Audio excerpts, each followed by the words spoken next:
You ever look around and wonder, why do some of the worst people seem to have it all, while the kind ones keep getting knocked down? You're trying to be a good person. Do the right thing. Keep your heart clean. But life? It doesn't always return the favor. And sometimes you catch yourself thinking, if doing good still leads to pain, what's the point? If that's ever crossed your mind, you're not alone. And this video is for you.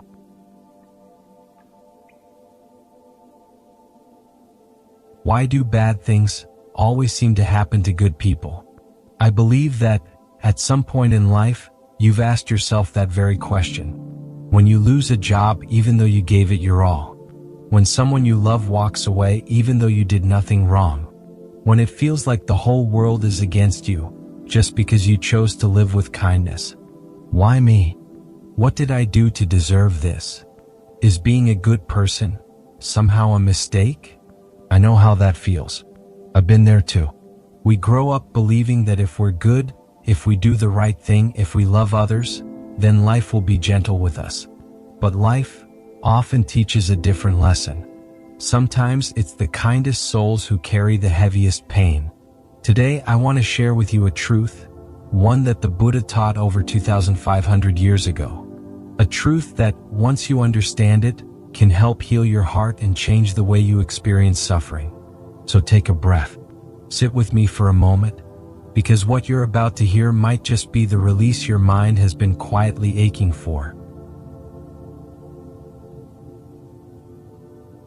Why me? The most human question ever asked. When life hits you hard, an illness, a loss, a heartbreak, the first question most of us ask is, why me? It's not a sign of weakness. It's the voice of a human heart trying to make sense of something that feels senseless. I once met a woman at a silent meditation retreat. She had spent over a decade as a volunteer doctor in remote villages, offering free care and compassion. One day she was diagnosed with terminal cancer. I gently asked how she was coping. She smiled and said, "At first I asked why me, but then I thought, why not me?"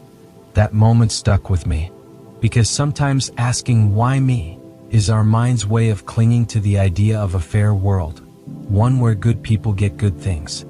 But the truth is, life doesn't follow moral math.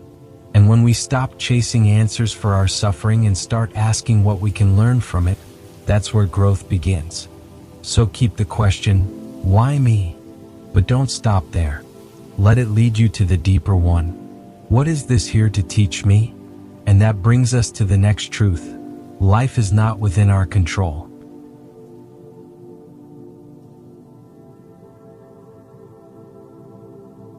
Life isn't fair, and that's okay. We grow up believing almost silently that if we just do good, stay kind, follow the rules, life will treat us kindly in return. We think we'll be protected, maybe even rewarded. But then, life happens. Accidents, breakups, betrayals. Things we love fall apart for no reason we can understand. And suddenly, it feels like life is breaking its promises. I remember a former student of mine, a sweet kid, respectful, always helping others, devoted to his mom. He dreamed of becoming an engineer to build her a house someday. Then, just months before his college exams, a random accident took away his ability to walk. He wrote me a line I'll never forget. "What did I do wrong to deserve this, sir?" Back then I didn't have the answer. But over time I realized he didn't do anything wrong. Life just doesn't always work the way we wish it did. Life isn't a transaction where good deeds guarantee good outcomes. It's a wild river, and all of us are trying to swim, sometimes against waves that feel painfully unfair. The lesson isn't to give up. It's to let go the illusion that we can control everything, and instead to live with uncertainty without losing our faith. Because next we'll explore something surprising. Your brain is wired to focus on what's wrong.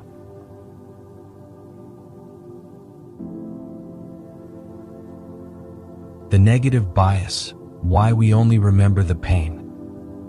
Have you noticed this?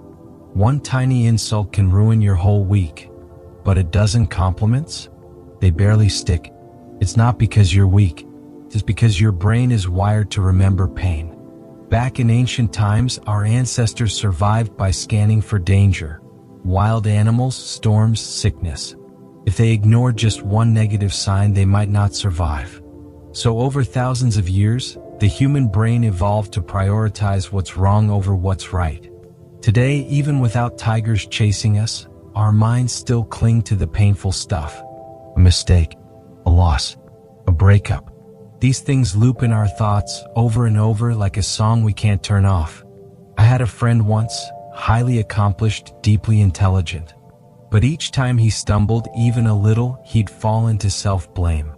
He once told me, "I can do 100 things right, but one failure makes me forget all of it." And he's not alone. So many of us live that exact pattern. Here's the lesson. We need to retrain the way we see. Pause each day. Notice the little, beautiful, quiet things going well, because they're always there. We just don't give them enough attention. And when you start to do that, you'll be ready to understand something many people get wrong: karma. The karma misunderstood. Being good doesn't guarantee smooth life. We often believe, if I live a good life, good things will happen to me. And that's true, but not always immediately. Many people see karma as some quick cosmic reward system. Be kind today, get lucky tomorrow. But karma isn't a straight math equation. It's a deeper process, one that unfolds across time, space, and consciousness. Some good seeds we plant today may not bloom for years or even lifetimes. And some pain we face today might be the ripening of seeds sown long ago. I once met an elderly man, 84 years old, during a retreat. He told me he had lived a decent life, helped others, stayed honest, caused no harm. But in his later years, he lost his entire family in a tragic accident. For a while, he resented life. But eventually, he came to a quiet understanding. Maybe this is old karma ripening. And my task now is to meet it without planting new suffering. That stayed with me. Because yes, bad things do happen to good people. Not because they deserve the pain, but because they're walking through a chapter of karma. And they still get to choose how they walk through it. The lesson is this: being good isn't a pain-proof shield. It's a way of living, not a ticket to a struggle-free life. Which brings us to something powerful: how to turn pain into wisdom. Turning pain into wisdom. You grow through what you go through. There's a hard truth no one likes to hear, but everyone eventually realizes. No real growth happens inside your comfort zone. It's our wounds that teach us empathy, our stumbles that teach us strength, and it's often the saddest chapters of life that hold the deepest lessons. I once met a middle-aged woman in a meditation class. She had lost her only son in a car accident. For years, she fell into depression. But at one point, instead of letting the pain define her, she chose to study meditation, psychology, and eventually she became a grief counselor for other mothers who had lost their children. She told me, "I'll never stop missing him, but I've learned how to let my pain be the reason I help others heal." We don't always get to choose what happens to us, but we do get to choose what it means. Here's the lesson: pain can break you, but if you walk through it with awareness and compassion, it can also become your greatest teacher. And when your heart is ready to heal, the next step is this: a simple practice to help shift how you see life. From darkness to light, a practice to shift your mindset. Sometimes what we need isn't a long explanation, but a single quiet moment to come back to ourselves. There are times when you feel like you're sinking, your thoughts spiral, your heart feels heavy, and the more you try to be positive, the more exhausted you feel. In those moments, instead of running from the pain, try just sitting with it for a little while. Take a deep breath and try this simple practice. Step 1. Close your eyes for 1 minute. Just feel your breath. Don't fix anything. Just be present. Step 2. Think of 3 things you're grateful for, even tiny ones. A kind friend, a warm cup of tea, the sun through your window. Step 3. Send a quiet blessing to yourself. May I be safe. May I heal. May I have the strength to keep going. I once shared this practice with a friend who struggled with depression. He told me at first it felt silly, but after a week he said, "I'm still sad, but I don't feel lost anymore." Here's the lesson. You don't have to feel better right away. You just have to treat yourself more gently each day.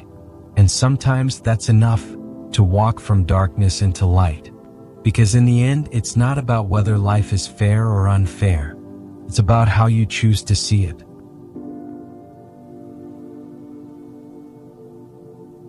The final truth: stop expecting life to be fair. We grow up believing that if we're kind, if we try hard enough, then life will treat us kindly in return. And when it doesn't, we feel angry, disappointed, broken. But as the Buddha once said, if you expect fairness in an unfair world, you will be exhausted. I once met a young woman doing volunteer work in mountain villages. She was gentle, selfless, devoted her youth to helping underprivileged kids. Then at just 23, she was diagnosed with a rare illness. She once asked me, "Why would life do this to someone who's only tried to do good?" I didn't have a perfect answer, but I told her this: life won't always treat you fairly, but you can still choose to treat life with kindness. And that choice changes everything. The lesson here isn't to give up. It's to let go of the idea that life owes you something, and instead become the kind of person who gives without keeping score. Because once you stop expecting fairness, you start living with gratitude, with resilience, and with a truly free heart. And if you're still here listening till the very end, just know this: you're stronger than you think, and you're not alone. Life isn't fair. Good people still go through pain. But that doesn't mean you're doing life wrong.